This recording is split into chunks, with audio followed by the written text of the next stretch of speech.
Kita mau menang Putrajaya. Kita mau menubuhkan kerajaan pusat. Tentu saja kalau kita menang kerajaan pusat, kita menang juga di peringkat negeri-negeri di Malaysia yang kita kasihi ini. Itu yang tujuan nama selamat kita yang utama. Kenapa kita mau kerajaan pusat? Dia buat Pakatan Rakyat. Oleh kerana terlalu banyak perkara-perkara yang dilakukan oleh kerajaan Barisan Nasional UMNO ni terhadap rakyat, khususnya orang Melayu, orang Islam di negeri yang kita kasihi ini. Saya cuma nak sentuh satu perkara saya yang begitu mustahak, ialah berkait dengan wang royalti minyak. Kita semua dah tahu di Kelantan bagaimana dia duduk buli kerajaan Kelantan. Di Terengganu macam-macam. Menteri besar kita tu hak kedai pen apa ni? Orang Terengganu kata kedai pen ni hal lah ya. Di Kelantan kedai pen ni orang pakai, you know. Macam-macam masalah. Wang royalti yang didapat tu dijadikan pula wang ihsan.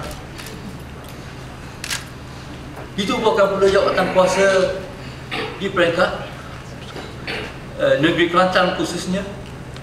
Kononnya nak cari wang royalti ni wang apa? Ya, wang ihsan ke? Wang bayaran tunai ke? Wang royalti ke? Nak tubuhkan jawatan kuasa yang baru. Apa perlunya kita menubuhkan jawatan kuasa ini?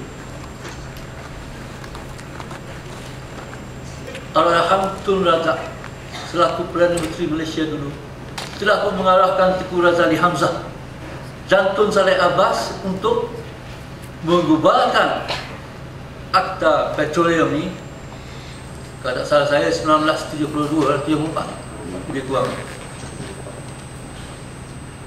Dan jelas di dalam undang-undang tadi disebutkan wang bayaran tunai kepada kerajaan negeri.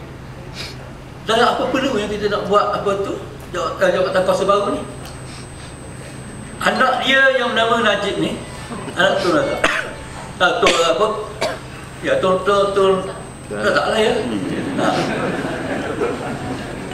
Sesasu tu.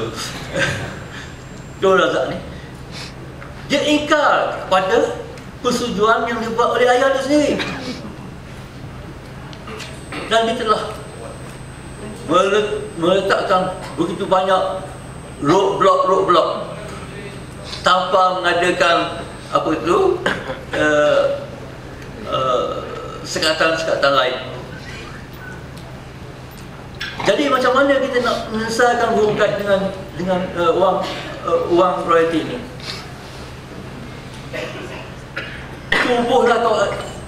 Tubuhlah jawatan kuasa apa sekalipun, jika mereka menang, macam tu lah. Orang kata Pimai tentu juga wang kita, wang royalti akan jadi wang ihsan. Macam mana kita nak menyelesaikan masalah ini? Ialah berkait dengan kita memerintah negara Malaysia yang kita cintai ini. Itu saja. Apabila kita dapat pemerintahan ini, insya-Allah semuanya beres. Dan kita akan bawa pemimpin-pemimpin dia yang ada sekarang ni, yang telah menyeleweng, yang telah lari wang kita semasa mereka pemerintah. Apa tu? Malaysia buat masa kini. Hak tu yang hati takut sangat.